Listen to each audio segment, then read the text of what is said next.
Okay, so yes, I'm going to do yet another public service announcement for people about bad mod work.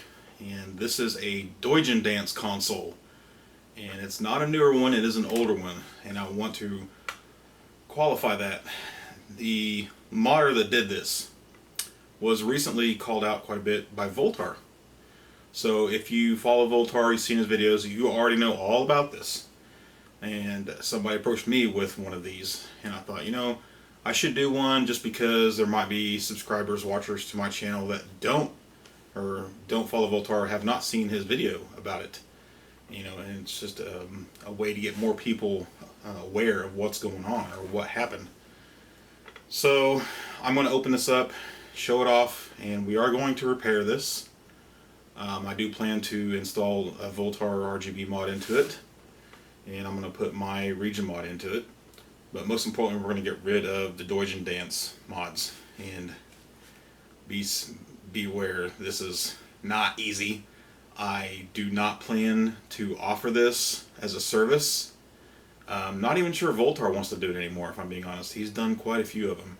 I'm only doing this one just so I can do this video, just to tell people about what's going on. So the good news is Doujindance took this the correct way. He's seen that we were pointing out how bad his mod work was, and he went back and he changed it, and now it's actually pretty good. I think he is still selling consoles on eBay, and I do believe he has posted pictures of the insides of the console. So you can look and see that it looks pretty good. And it won't look anything like this one, which is good news. So let's dig in. And if you were wondering about the shirt, this is a glow-in-the-dark solar eclipse shirt. The Great American Eclipse, August 21st, 2017. And on the back, there's a bunch of places of totality. And the only reason I mention it is my girlfriend got me this shirt because we were down there. We went down to Russellville, Kentucky, which is 20-30 miles, I think, from Hopkinsville, which is where everybody was going. And I shied away from Hopkinsville because I thought it was going to be a complete traffic clusterfuck. And I think we avoided a lot of it from where we were. You know, I even stayed off the interstates going down there and back because I just didn't want to deal with traffic. And I posted a video on my other YouTube channel, Jason Does DIY, one word. It's not a great video, I will be honest. I wasn't prepared to actually be able to film the sun and the eclipse. I did the best I could. I thought maybe I'd do a little bit better job of time-lapsing what it looks like outside up to the event and all of that. So go check it out if you're into the eclipse. Well, as you can tell, this is a really nice Duo RX. So I'm going to lay a towel, a cloth down, set this upside down on before I start taking this apart. It's really nice shape. Alright, I got the T10 security bit, and we got 5 screws.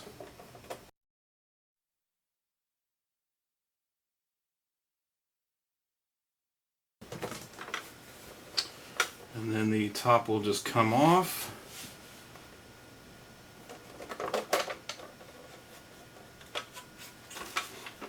Oh yeah. I forgot we had the hidden switch for the region mod up in the hue card port area. The CD lid switch.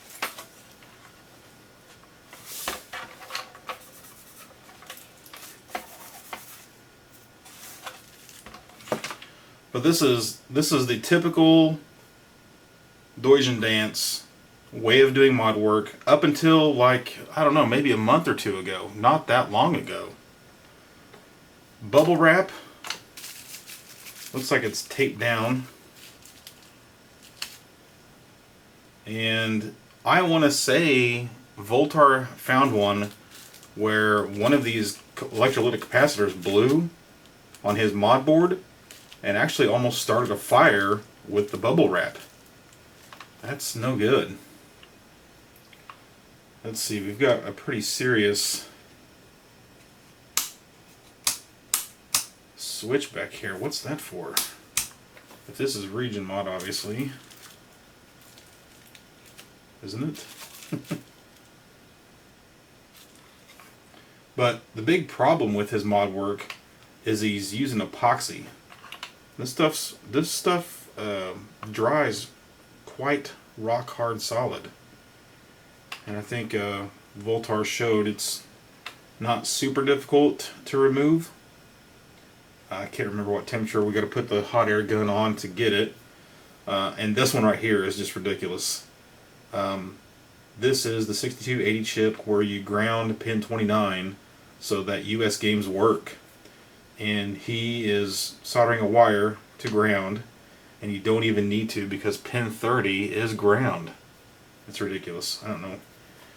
I probably put my video about how to do that up 2-3 years ago, probably maybe just 2 years ago.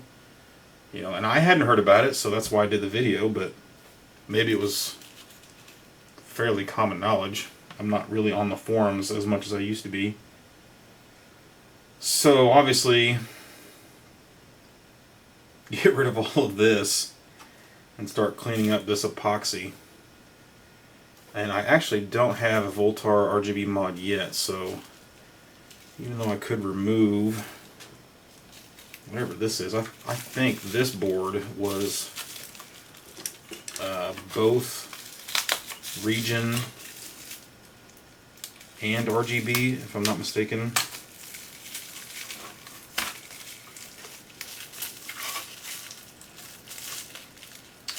Maybe it was just region. And I think he's actually moved away from using handmade mod boards like this, which just complicates it. I mean, I wouldn't say it complicates it, but it just adds a lot of time.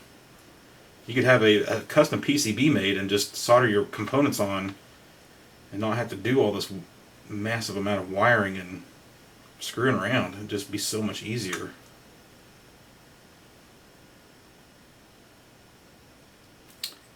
And this is two 14551 chips, that version of the region mod, and this does look like, yeah, the RGB amp. We've got a 7314, probably not done correctly, according to Voultar. This is the old way to do the RGB mod, though. So, obviously I have no use for all of this. I'm going to install my region mod board down here, so all of this can go.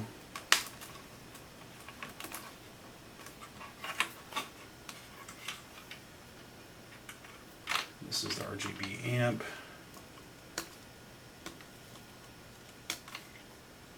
Pretty much all of this is going to disappear. I can reuse the switch wires though,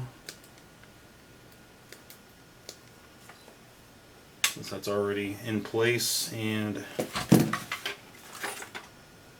it's not too bad. That works.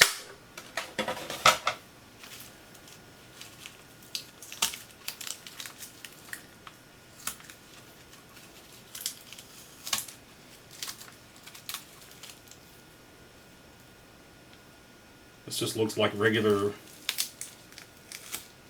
gift wrapping tape to me. No, it's definitely not Kapton tape, which is what a lot of people prefer to be used when taping stuff down. So I'm not even really sure what this is. A 470 microfarad cap, and I think that says C1815. Yeah.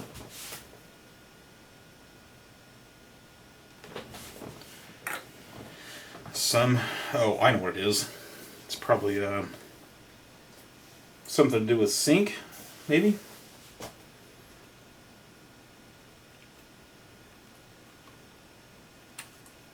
What are we doing here? A lot of through-hole stuff. It's RGB. What? Okay, the RGB would have been out. Let's see. I'm guessing this would have been output from this board, the conductors go right through the legs of that transistor. What in the world? Why would you do that? I guess they think it made it look better, like twisting all this stuff. That might actually be harmful for all the signals.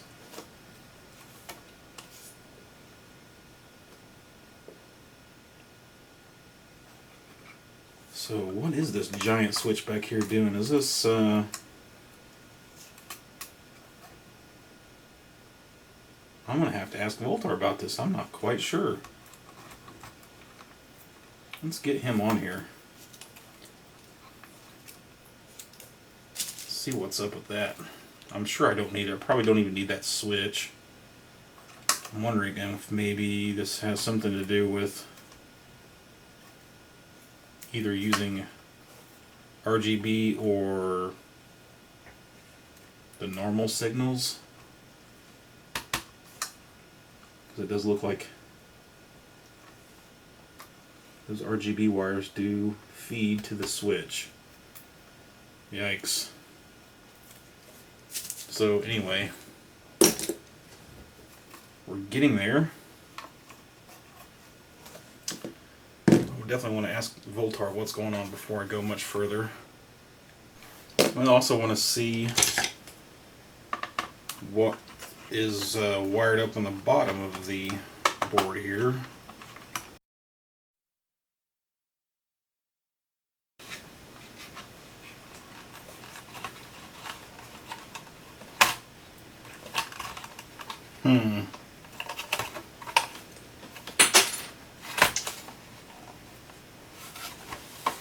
Guessing I have to release this switch.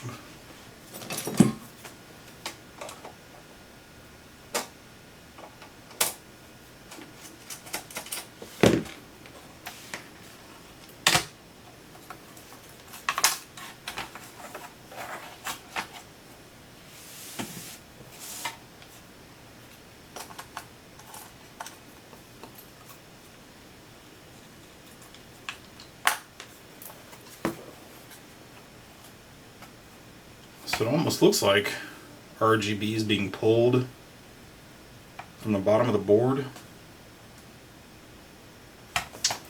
And that is 5 volts. They went to the trouble of pulling 5 volts from right from the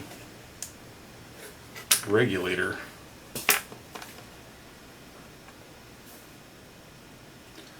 Not unheard of. Usually a little unnecessary. Especially going to the bottom side and all the way around with that brown wire. But okay. Huh. Well, that's interesting. Usually the lever goes along with the body, and that one's perpendicular. Cool.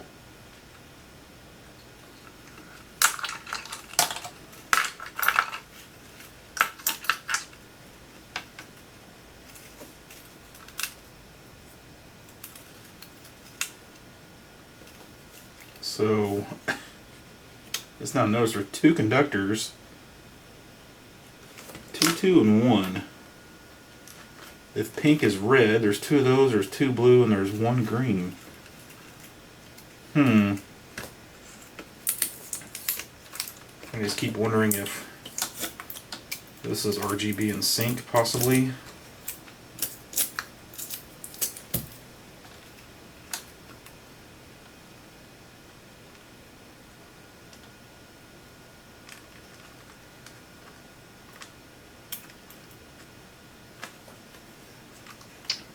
Well, that's a bad place to pick that up. Looks like there was a little via right where I have a marking for pin 40. That's what this is soldered to, and it just wiggled right off. Just being too rough with it. Oh well.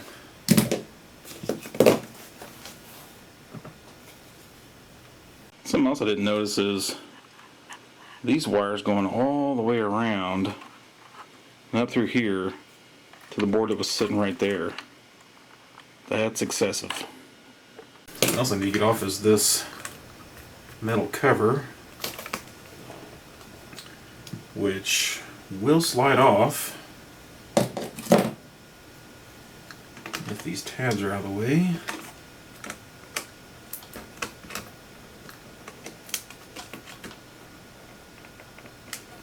And also that it's not glued on there, which it's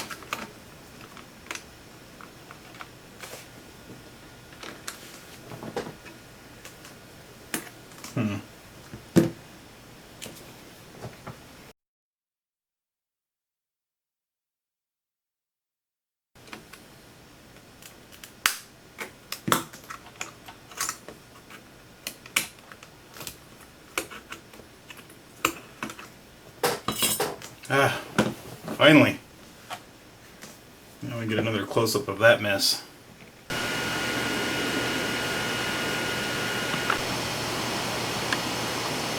Here we go from the front.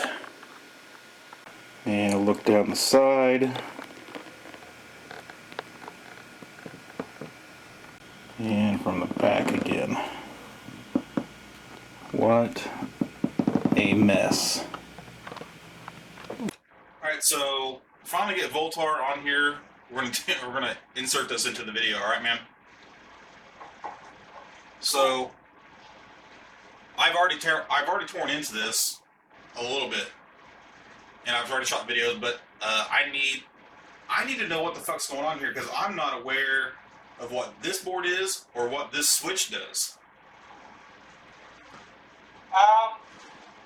Yeah, let me see the bottom of the perf board up there. Can you flip it? Do you get enough slack to flip it over? Yeah, there's nothing there, really. Oh, you know what he's... Okay, can you zoom in? Is it possible to zoom in on the 6260 down there? Yeah. This orange wire already snapped off. Okay. Was that orange wire? Yeah, What happened? Focus her in. You got her zoomed in, but she's a little out of focus. There she comes. She's getting a little better. Okay, it's pretty good. It's still pretty crappy, but... Okay, so that orange wire, did that go to pin 40 of the 6260? Did it go to one of the edge pins on the corner? Well, there was a via right where it's marked 40. Okay, was it connected there? Was anything connected there? Yeah, there is a trace going over to this via. No. I mean, did he have one of his wires connected there? Yeah, the orange one was connected right there where it's labeled 40. I got you. Why is that so out of focus?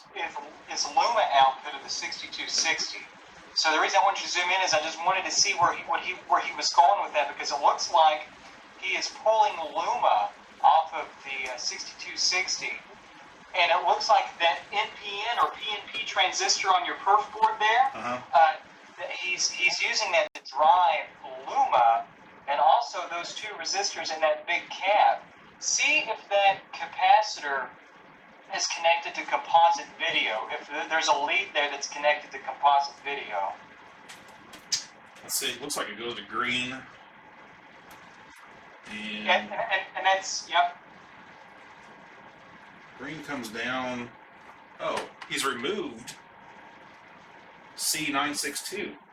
C962 is the offset capacitor for the composite video. What he's done, Jason, is that this is this video mod that he's done. And it's a real cheap way to do it, and it's not very good, but basically what you do is that orange wire is connected to Luma. That's driven through that transistor to buffer it up some, so you got a really nice Luma output. But color, he's getting the chroma data from the composite video. And what he's using is he's using a capacitor to create a filter cutoff between where in composite video you've got sync, chroma, and Luma data all together. And that capacitor, what it's supposed to do, or what it's trying to do, is it's setting a cutoff between the Luma bandwidth where it lives and where chroma bandwidth lives. So the capacitor is trying to remove all the Luma data and only leave the composite, the chroma data, but it doesn't do a very good job of that. You really need a notch filter or some other stuff to really separate chroma from Luma in composite video. But that's what he's done. I mean, the resolution's kind of low because, well, not because of your camera, but because you've got OBS going here, I guess. Yeah. But that capacitor is to filter chroma from composite video in a cheap way, and that transistor comes off of pin 40, that orange wire, and that's driving the Luma and amping it up so it can go through a transmission line to your television. I'm just looking at it. That's the switch. What the switch does, Jason, is it's either switching out, maybe. God, that's a lot of conductors on that, though. Well, it would have to be. I think that switch is switching out between composite video and maybe S video. So, you know, RGB is going to this switch too, man. Huh? RGB is going to the switch as well. I mean, the RGB amp is and the country switch is here, just like the normal bubble wrap crap that you normally see, right? Okay. Oh, okay. I didn't see this part.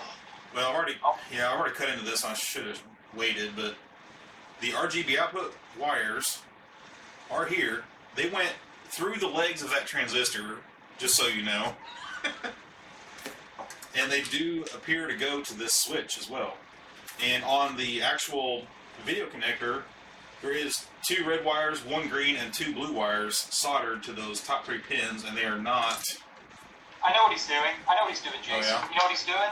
He's switching out. So, you know, you've got an 8-pin DIN on there. So that leaves you only so many signals you can output on that at once. Yeah. What he's doing is he's got the one board that you've already removed that's got RGB and the region mod. Yeah. The other board is just S video. That's all that is. But what he's doing is he's switching out the RGB lines and a composite video line on the DIN with S video. So that switch will disable the RGB, and it'll output chroma and Luma to the DIN. And in the other orientation, the switch will remove S video, and it'll only output RGB on the DIN. I bet you $1 bazillion.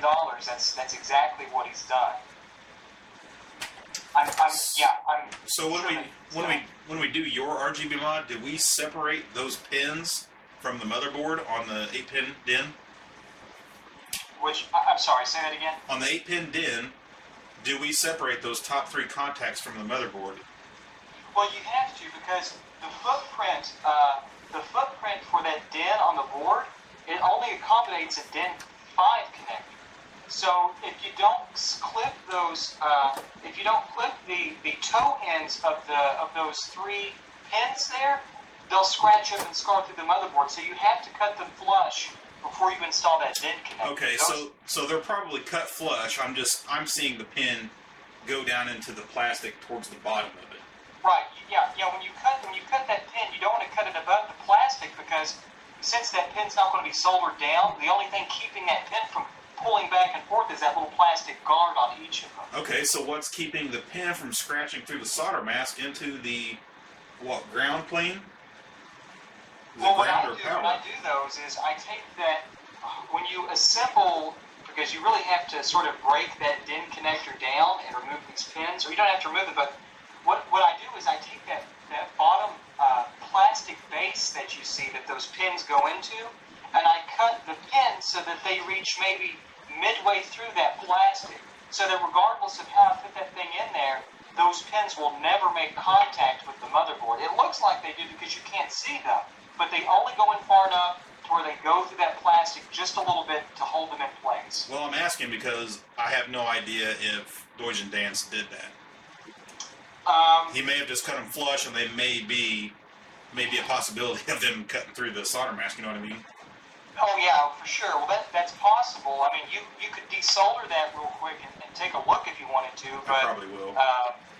You might want to do that, but oh Lord, that epoxy. Are you going to remove all that? Yeah, that was my next question. Is I remember watching your videos, but I don't remember. You set a temperature, didn't you? What temperature to set it at? So, you know, when I first did that, the first sequence that you see when I removed the epoxy from the HUE card slot, I kind of made I made a conscious effort to show you what too much heat does and how much more work it does. If you saw, it took me 10 or 15 minutes to scrape all that shit off. Yeah. But when I got to the CPU, where you see that other blob of epoxy close to the power switch, that all came off in one swoop.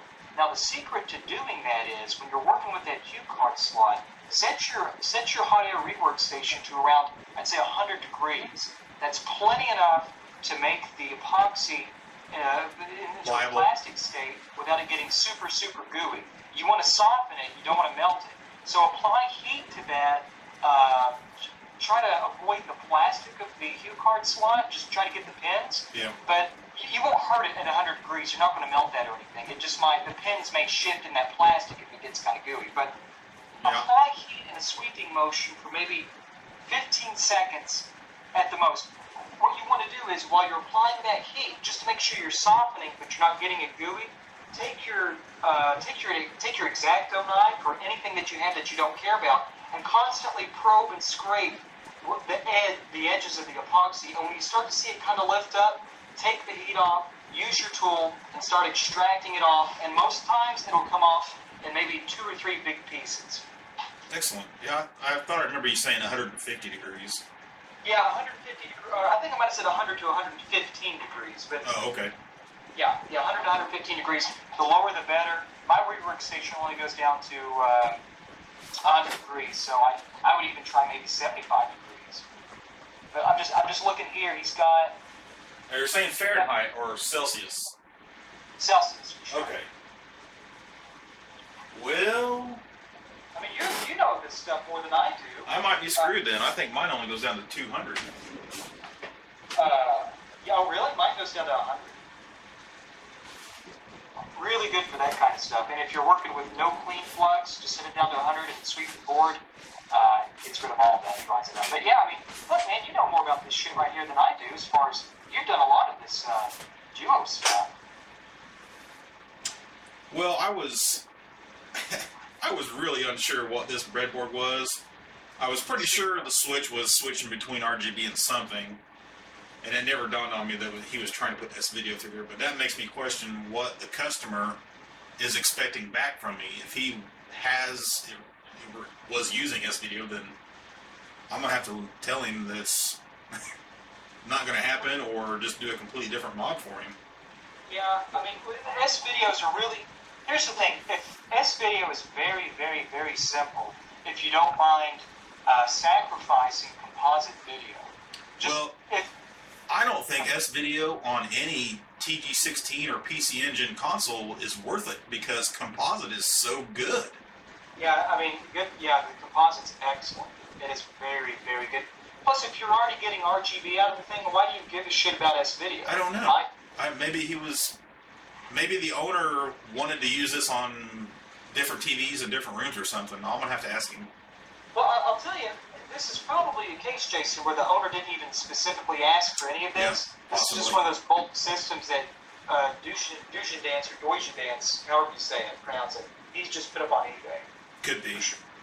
Yeah, it's very possible he just bought off eBay, and I just need to find out what he's expecting back.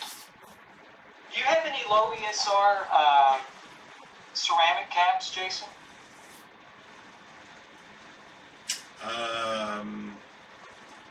Like 4.7 microfarad, even 10 microfarad? I have a ton of the right size for duos, but I don't know what the ESR of them is. Okay, you know what I would do? Tim Worthington figured this out a couple of years ago, or maybe a year ago.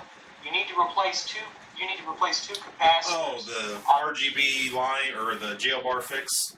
Yeah, I was going to tell you about that. Yeah, Tim did a really good job with that. And if you didn't know about it, I was going to tell you to flip that board over and just swap those two caps if you have your customer. Okay, so it's different for the RX. Maybe I'm not thinking of the same one. No, the board's the same. The Duo R and the RX is the same board. Yeah. Maybe I'm thinking of the Duo, or maybe even TG16, where you add them to the legs of the 6260, maybe.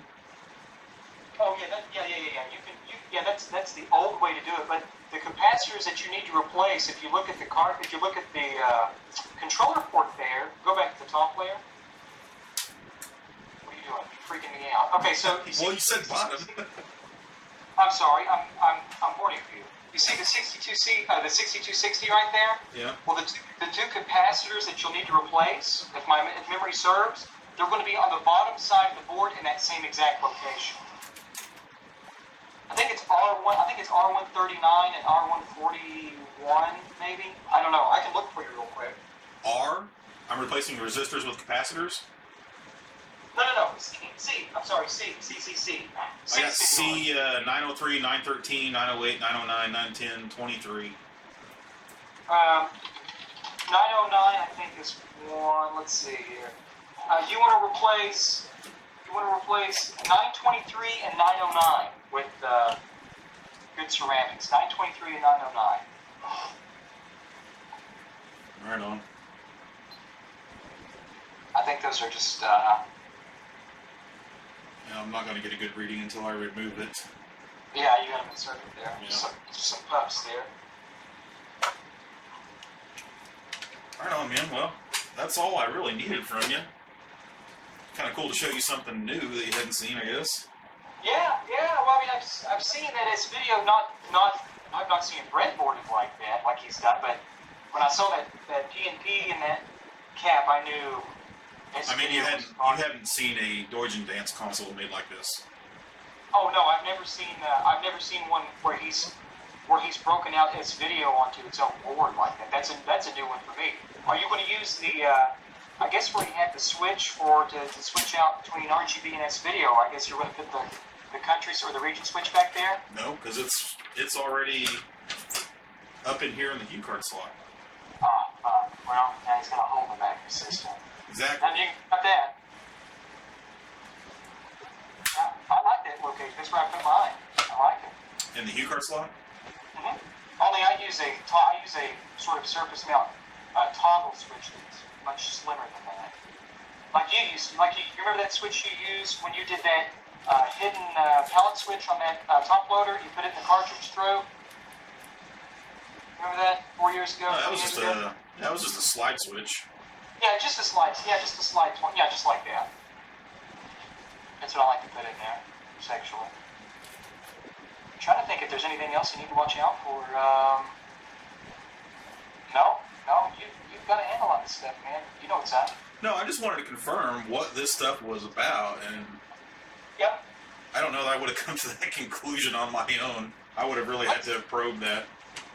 Wait, can I look at the RGB board real quick, Jason? Just to look at it for just a second, just kind of hold it up there.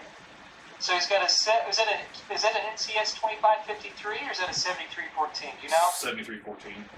Okay, so he's got. Wow, man, that's a really shitty interpretation of the application circuit for those THS drivers. I'll tell you that. Those big capacitors, those big electro cans he uses, those aren't a good performing capacitor to do what you're wanting it to do. And is he just got? Yeah, that's exactly what it is. They're 4.7, 50 volts. It looks like it's saying Rubicon. Yeah, they're good capacitors, but they're a good brand, but they're not the right tool for that job. Those are on the inputs though, right? Of the board, not the outputs of that chip, but the inputs. Right. On the outputs, are those just 75 ohm resistors? Yes. Okay, so he's not attenuating the amplitude, so the signal's going to be going to be a bit high, and it's going to be offset by a bit because he's not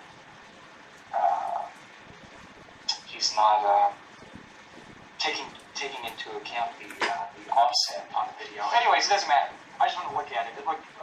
That's his standard thing. That's a standard deal. The more I look at these caps, they look like they're fake or something. The Rubicon logo doesn't look right. Well, the problem with using cans like that is once they age and once they get a little old, after a year, maybe if they're the cheap ones, someone told me it happened to them 6 months after they bought it. The picture, the colors will start to shift either to an orange or pink color, and then the caps have to warm up for the RGB output to look good again. So I think that's why I've got this. I think the owner was having video problems. Okay, yeah. Yeah, well, that would certainly make sense then. Well, I mean, to reiterate why I'm doing this video to you, I explained that I wanted to do this video because I have more subscribers and viewers that may not have seen your channel or your video about this, and I thought, as a PSA to everybody, we might as well do another one on my channel to tell everybody to avoid the old consoles. Yep. Get pictures of the inside. I gotta be honest, I took a lot of heat. I didn't take a lot of heat, but there were a few people that were kind of, I'm over the top. I don't mean anything personal about it. I'm just being stupid and kind of funny, and sometimes it doesn't work, and sometimes people take offense, but the whole point of that video wasn't to really bash the guy so much as it was I know that people over the years have reached out to him to try to get him to stop doing this because it keeps me from having to spend my time and you to spend your time fixing this stuff. It was just like the final straw for me. I'm like, maybe this will be the kick in the ass that he needs. And from what I understand, from what I've seen, I've not personally seen just pictures, Jesus Christ, he's made some serious effort to improve, and I really respect that about him. Yeah, success story. Yeah, totally, in my opinion. So, yeah, I'm glad you're doing the video. I only have, not a lot of people see the stuff that I do because you've got, you're a YouTube personality and, you're a celebrity. And, No. I'm just an old guy here in the garage. But yeah, I think it's great you're doing another one. I mean, it's great that he's improving that stuff, but at the same time, it doesn't, the old stuff has to be handled and dealt with, right? Yeah. So, you just need to be led aware of, new stuff's probably okay. Old stuff, you might want to consider reworking that or taking a look. Yeah, or just have the seller open it up first and make sure, Yep, for sure. Okay, so here's a question. Open it up. Before you buy anything off eBay or from anybody, have them take pictures and let them send those pictures to you, then you be the judge, It doesn't have to be Doujindance. Ask everybody that says that's selling mod work to get pictures of the inside. Everybody. Yep, you, me, everybody. Okay, so here's a question. Are you still taking on these Doujindance consoles to fix? I am. I took a break. I was kind of really consumed with other serious projects that required my attention. But now that I've kind of got all that stuff lined out, and I'm actually at my computer a little more, those emails, I'm telling you, Jason, I get 5 or 6 of those emails every 2 weeks. And I've told them, just hold on, I'm doing my best here, I'll do what I can to help you. And I'm just now getting to the point where I'll start getting back into helping people restore these systems, if they want me to do it. There's plenty of people, I guess, out there that can do this now, but, Sure. if you want me to do it, I'll help you. Yeah, those people can do it because you showed them how to do it. Well, I'm sure there are people out there maybe that, are very good at this stuff. If you want me to do it, I'd be happy to help. I've been really busy, so I'm getting back into it. Why don't you start doing it? Why don't you get your ass out of retirement, boy? I have too much other stuff to get going. Not only game tech stuff, but like my cars. I do a lot of videos on working on my cars, and I love them. that stuff is all way behind. Yep. You still, Jason does DIY, right? Yeah. I love that channel. Did you see the Eclipse video? No, I meant to, but I got busy looking at some porno tapes. It's not great, but I did the best I could. Well, I was not well prepared. Yeah, that's all I needed from you, though, man. I just wanted a second opinion, and I wanted to refresh my memory on the temperature and whatnot. But Yep, 100 degrees. Start there. If you can go that low, apply heat for maybe 10 seconds. And as you're applying that heat, I just want to say this again. Take your X-Acto knife and just start, where the epoxy meets the metal, right where there's that little slit. Just start pulling at it. Just start kind of agitating it. The minute it starts to go, the second it starts to go soft, take your heat off, and it'll just pull off, and mostly in one piece. Yeah, like I said, mine don't go down to 100, so I'm gonna have to maybe hold it back further or something. Yeah, for sure. Hold it back a little more and apply it for less time. Yeah. Less time. Funny little boy. Now the question is what to do with that hole. I don't know. Yeah, that's what I was thinking. If you didn't put that region switch in there, in the hue card slot, you could have used that. It would have been cool, but let's think about that for a second. What can you put in the hole? Because when I do that, I don't put anything in the hole, just like real line. I leave it there. If you're not, there's two things. There's two Doujindance formulas, and I know you need to work on this, but I'll tell you real quick. There's the S video that you've seen, and it looks like he's using a 6-pole double throw switch for that. I can't tell. It looks like a 6-pole double throw. The other thing that he does is he'll do what was at the time a very terrible component and RGB mod, and he would put that switch in that same place so he could switch out component and RGB on that DIN connector. And he cooked up some kind of cable that would fit into there, but unless you're going to redo S video, I hadn't planned on it. Not really. There's nothing to put in there. Yeah, there's nothing to put in there. You ever seen a switch like this that it actuates perpendicular to the body of the switch? I've never seen that. You know, a few years ago when I was doing RGB mods on TVs, to switch out the OSD lines and the RGB lines from the Jungle IC, I would use a switch just like that to switch out blanking and RGB to do that mechanically. Actually, those switches, when I used to buy those, they were really expensive. Probably. So it's amazing he's invested some on this, but the breadboarding gets me every time, man. Right? I mean, it's okay. You know, if you're doing a one-off of these, like you're doing a couple of these every now and then for people, right? I have no problem with that. But he's doing this shit in volume. I mean, learn some software and learn how to route a board. Well, he's done that now, so you gotta congratulate him on that. But I think he basically is taking my design where he's taking the pins and putting a PCB right on the U card slot now. Yeah, well, that sounds about right. Yeah. But, you know, I don't know. I look at this and I think of all the breadboarding and the wiring, god damn, how much time does that take to do all that? No wonder he charges so much. Yeah, it's another Draken situation where you spend too much time doing something and then you feel like you need to be compensated for it. When the fact is, you spent too much time because your methods are wrong. Right, exactly. Yep, you got it, man. All right, man. Appreciate the help. Hey, you're welcome, buddy. I'll talk to you later. All right, see you. All right, so there's my crappy hot air station. Had it forever, rarely use it. I lusted after it because it had the power supply on the left side. And I also rarely use that. It's very analog. Not very good. Anyway, I'm going to turn down the temperatures all the way and the heater down to at least 2. And I've got the air about half. I guess it goes to, it goes to 8, so it's at 4.5, whatever. I'm going to see if that works. I'm going to start with this little piece right here. Another one of those things that that used to do that just not necessary.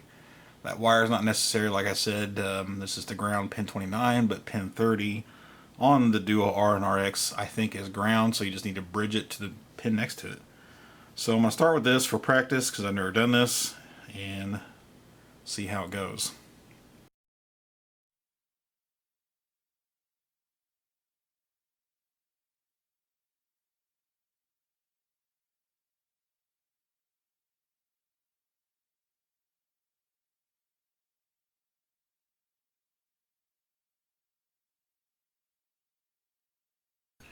Okay, so the pin was lifted to do this, so I'm going to desolder that wire so I can do some more cleaning. Alright, there's the wire desoldered.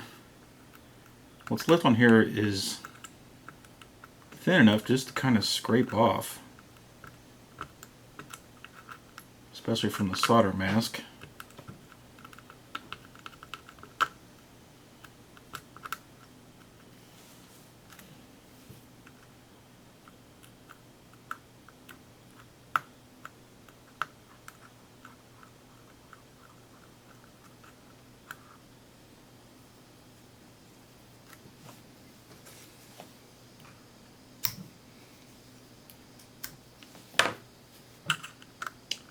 And for those that have not seen other videos, this is an X-Acto knife, but I purposely dull the edge on this. I just really like the curved blade, but X-Acto knives are too sharp for general use. There's a nice good piece came off the pins right there.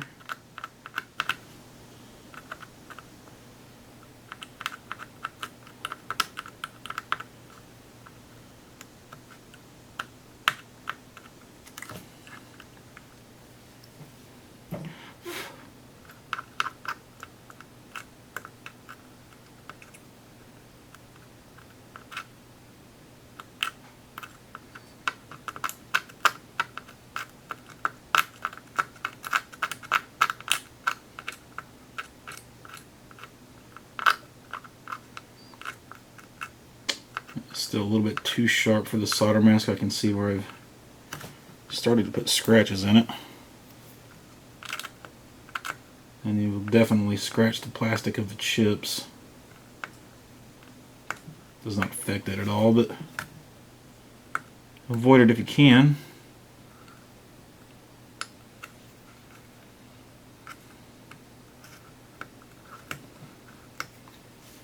It's not imperative that it gets 100% clean, as it's not affecting anything.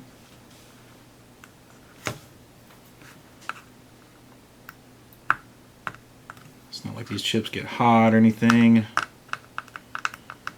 just looks bad.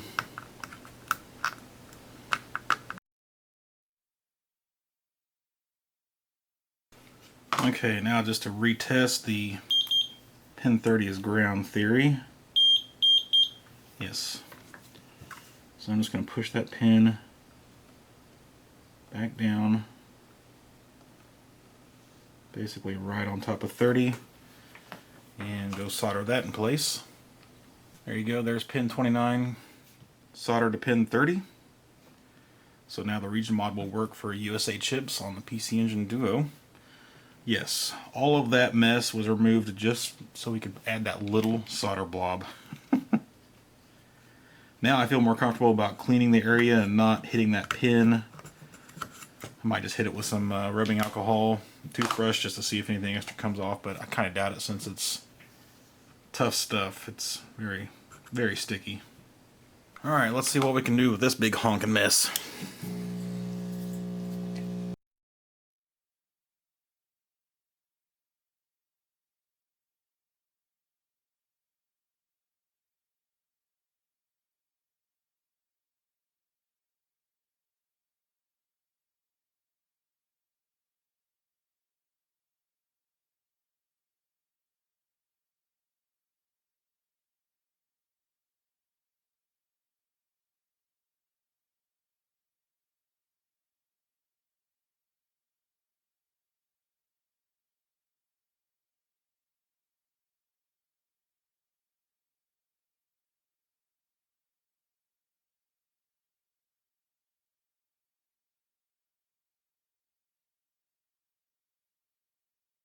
Okay, so what happened that I didn't talk about yet was I noticed that that I could rub my finger on the PCB and get some of that crap off that was like really thin film.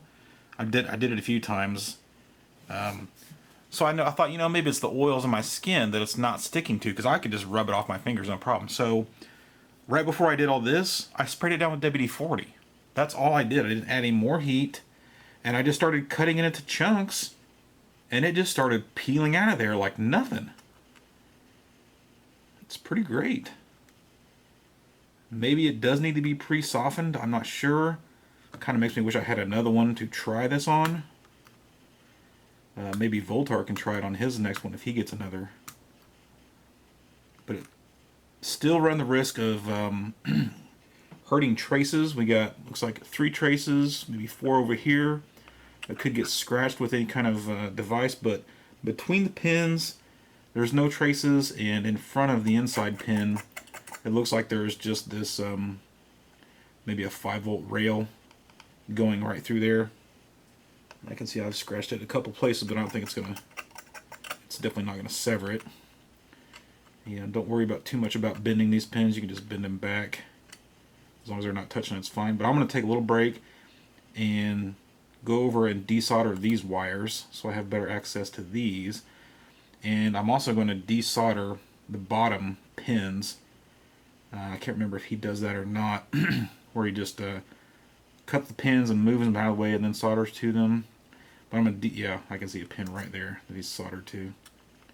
I'm going to desolder them all from the bottom, and if I'm lucky, this whole chunk might just come out in one fell swoop just by pulling on it. I think that WD-40 works its way into there and is separating it. Alright, so there's the pins desoldered from the bottom.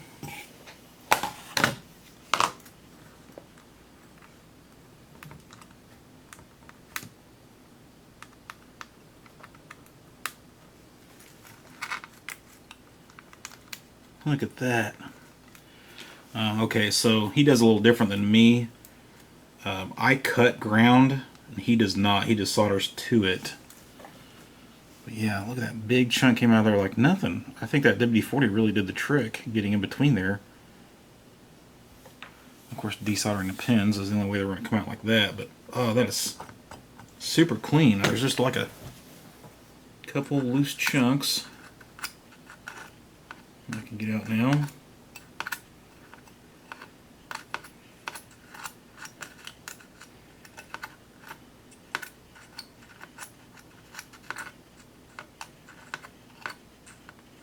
I'm definitely going to wash this again, so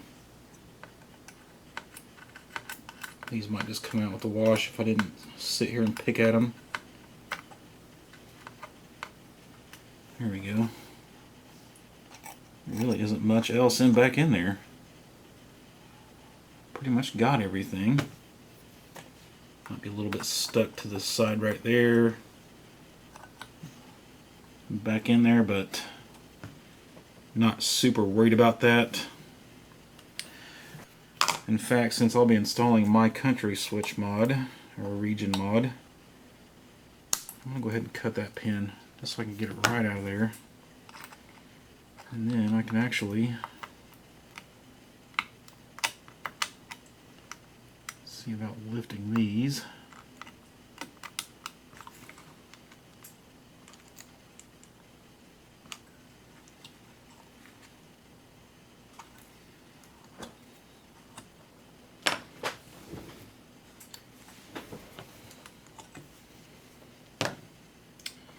And if I needed it, I have more access down there, but I really don't.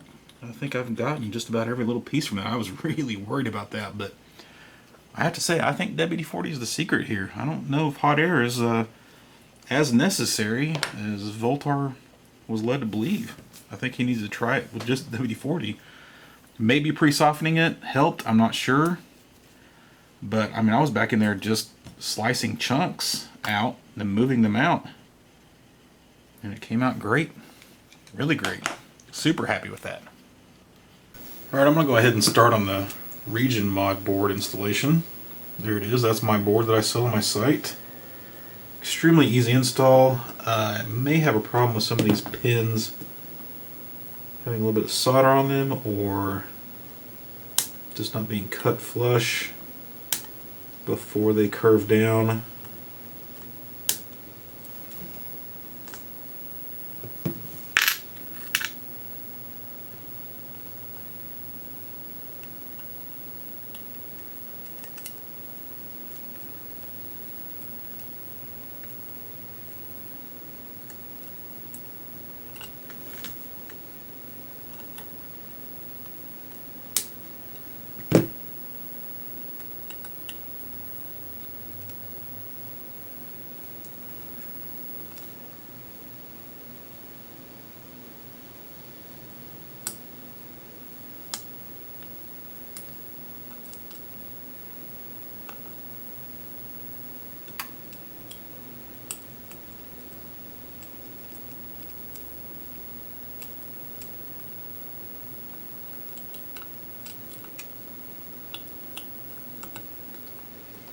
There we go.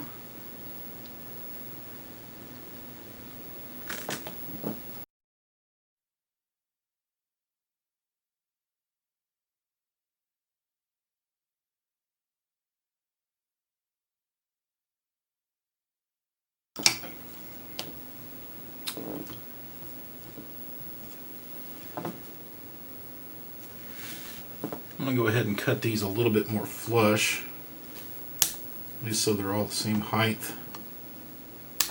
It's not necessary. Makes it look better though.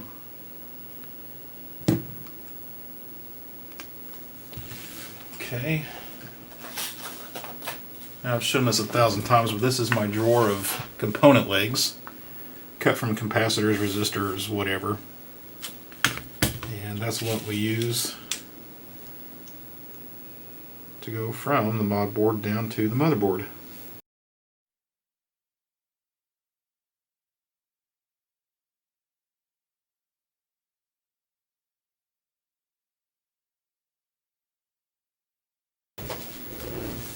Solder those from the top first. That way they'll stay in place.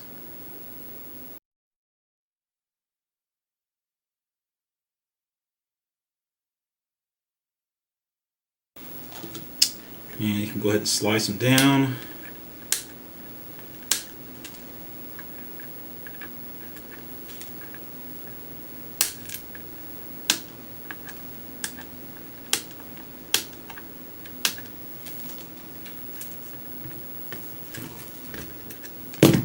That didn't have quite a bit of solder on it. There we go. And now for the bottom side.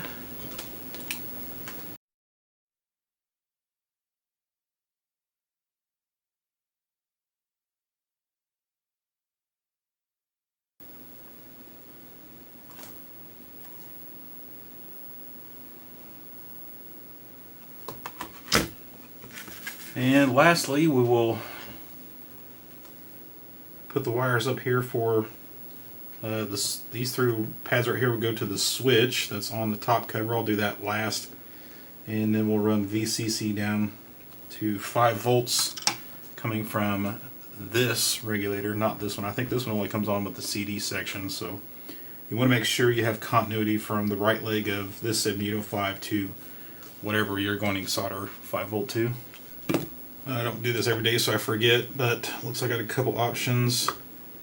Looks like this pad right here, or even the far leg right there of the hue card slot. I don't think I have, it does not appear to have 5 volt right there, unfortunately. That's alright. Alright, I got a little piece of wire ready here. So I'm going to go for this pad.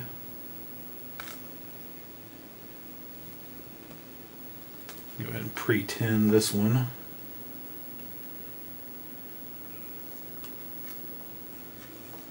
The lead is already pre-tinned.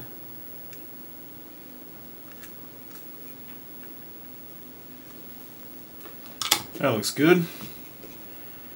Now, let's see about getting Voultar's RGB mod on here. Alright, so I've got Voultar's RGB mod board in, and I'm going to place it right here on this chip. So I'm going to give that a bit of a clean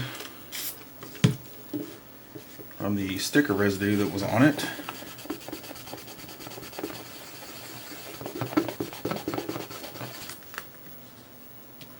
And to hold it down, I'm just going to use a piece of hot glue. Melt that up.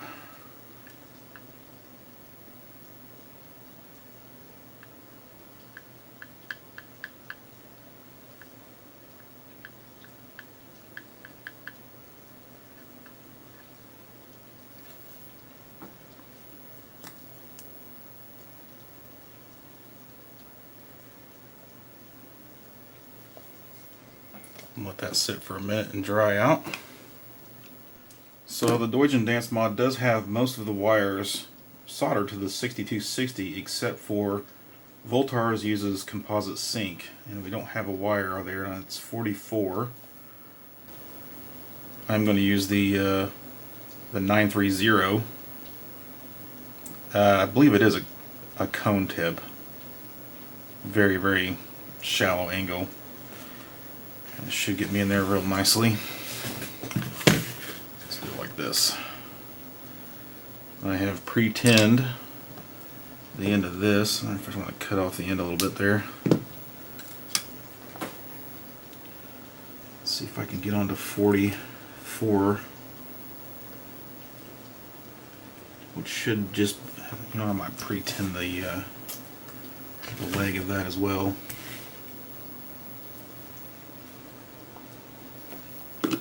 Let's see if I can zoom in for you.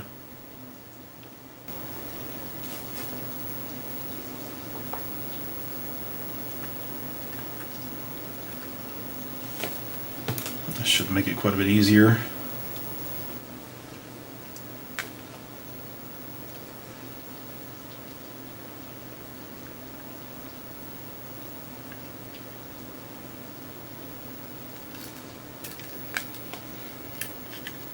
Now I can solder all of these up. Cut them to length here.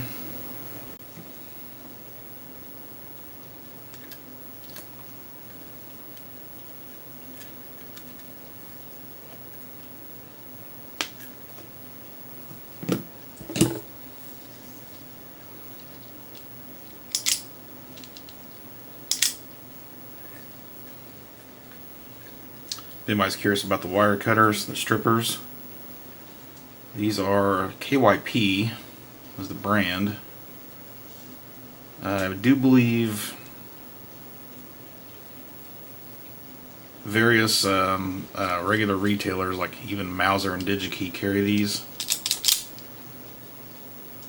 I don't actually remember the model number.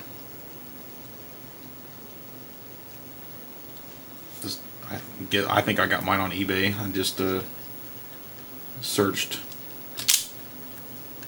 wire strippers, and now you know they're KYP.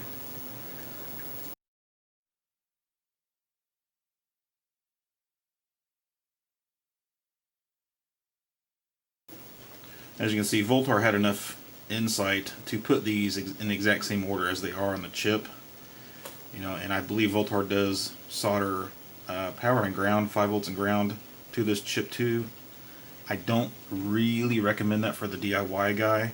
If you're really good at soldering, sure, go for it. But I wouldn't risk screwing up a chip leg for power and ground. You can get power and ground at a lot of places.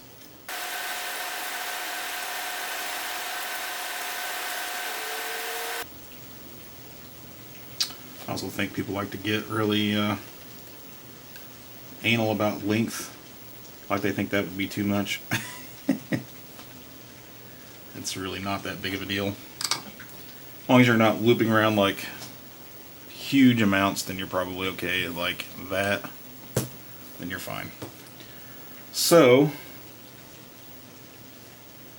the big thing with this board is he properly buffers composite sync.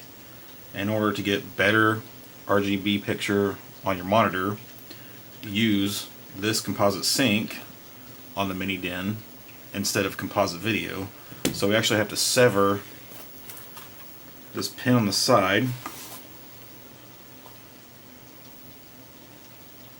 which is original composite video, and then just bend it out a little bit.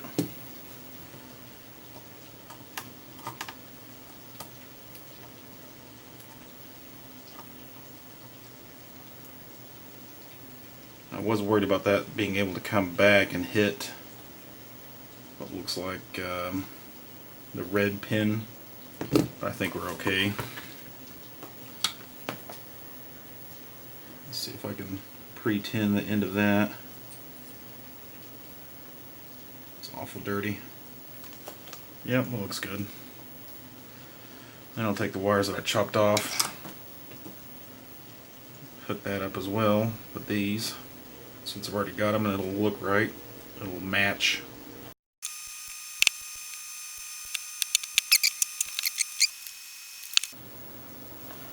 The silk screen's pretty hard to read, but it looks like blue, green, red sync.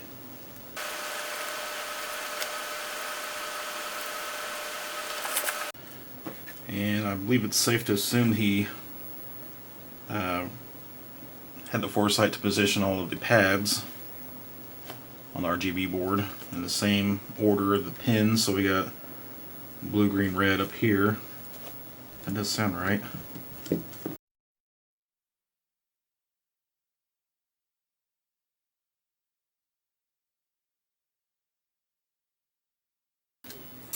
Okay, I think we're ready to test this. Okay, so I've got the board all hooked up. The SCART to the PVM, which is not going to look right because it's broken, if you remember. Well, it looks really good. Reds are like overpowering on this TV for some reason. I haven't got in there and figured it out yet. But RGB works. That's all I need to know. By the way, I bridged ground and switch on the region mod just so I could test. I didn't want to put the top cover in the area. So now I can put it back together. One of the last things I need to do is to trim this metal.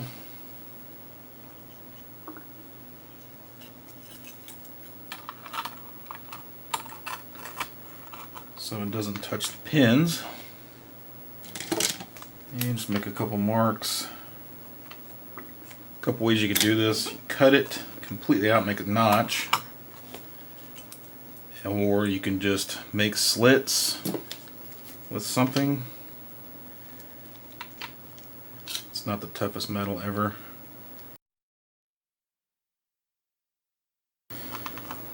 And I need to go further.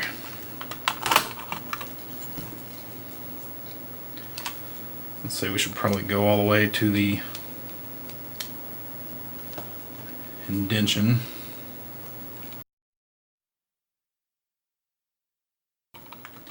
Unfortunately, this metal work is necessary because it holds the hue card connector in place.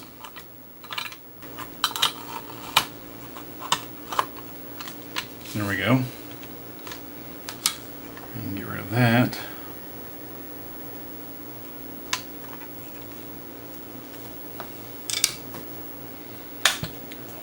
Since I'll be soldering on these 3 wires. That looks like yellow was our metal wire there.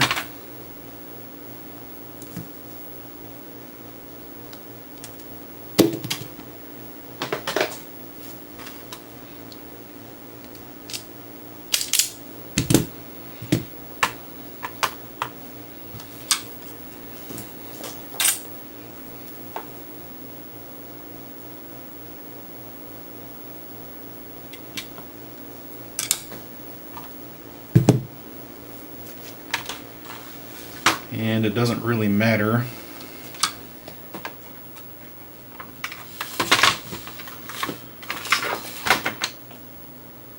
as long as the yellow's in the middle. It doesn't matter where the other 2 are.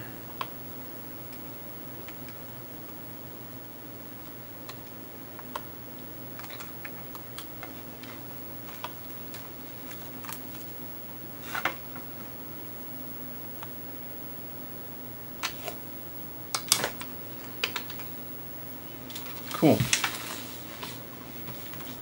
Okay, so we're going to place those 2 caps.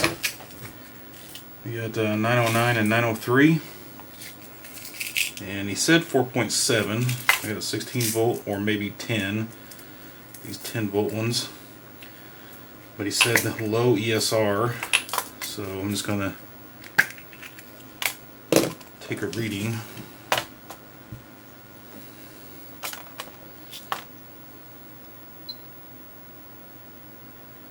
0.02.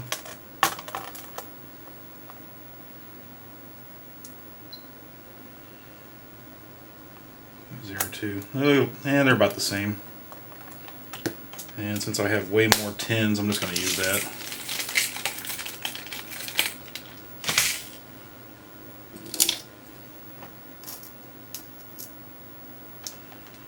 Set out 2 of those.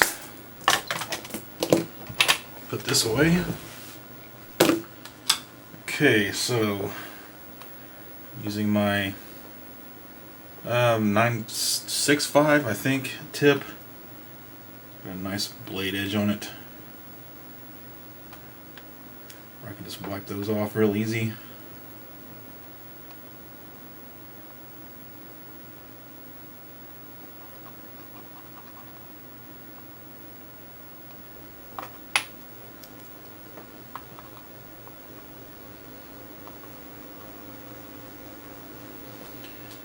And hopefully these ain't too large. Yeah, perfect.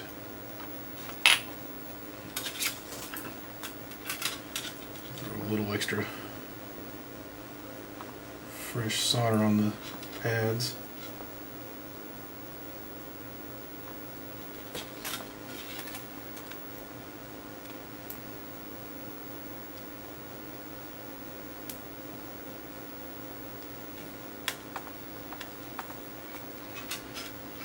Throw a little bit more on each side, just to be sure.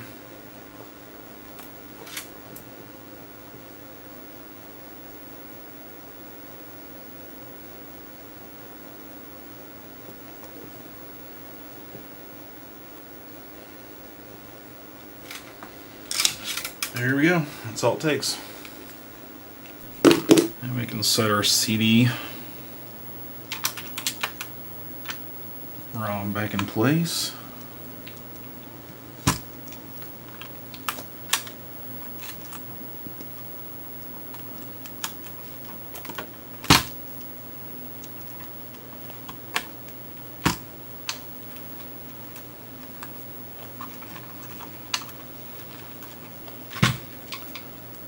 Oh, got ahead of myself there. No worries. Just set our 5 motherboard mount screws back in place. One of them being underneath the CD-ROM unit.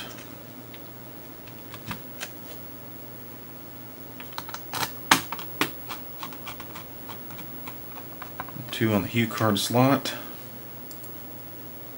One up front.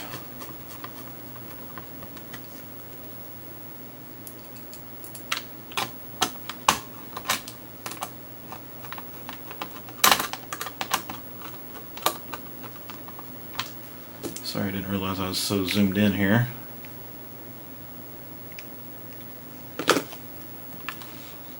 One underneath the CD-ROM, right there.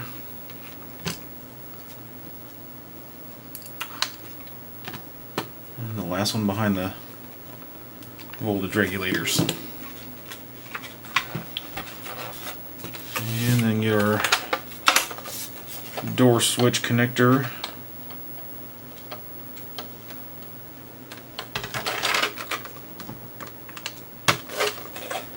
Back in place. And then the 5 case screws.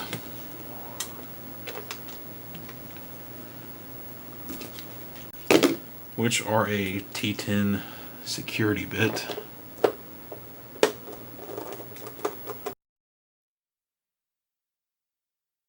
I'll say it again. Always loosen the screw until you hear that click. That way when you tighten the screw, you know you're not starting new threads.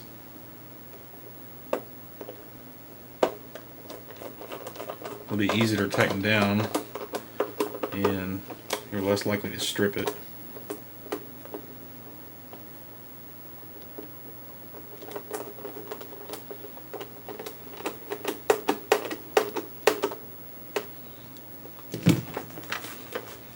Excellent. Okay, so I'm going to test the switch. It looks like forward is Japanese games.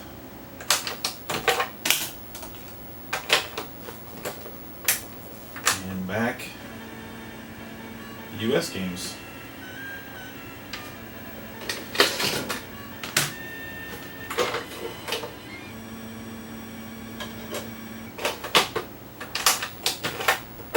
And obviously we want to test,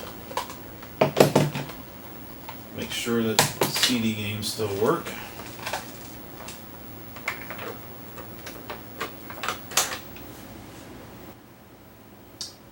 Yep. Good deal. Well, I'm going to let that cycle for a while. Just make sure everything continues to work properly after it's warmed up and everything, but I call that a win. That went really well. I was really worried about the epoxy because I never done it before, but kind of feels like maybe there's another trick there, except, you know, without using the heat, just spray it down with rubbing alcohol and start cutting it off, and it just seems to, or not rubbing alcohol, WD-40, and it seems to quit sticking to everything and makes it a little bit easier to come off. I'd like to hear somebody else's take on that. Like I said, this is my first and only one. Maybe there was a fluke between using heat and the WD-40. I don't know. I did talk to Voultar about it, so hopefully he also can try it and see what happens. But that would be way easier than the heat, in my opinion. So hope you enjoyed it, and remember, if you are buying eBay modded items, ask for pictures of the inside. Make sure you're not seeing, you know, Duo R and RXs with bubble wrap enveloped mod work. That's just old Doujindance stuff, and you need to avoid it, really. So, until next time.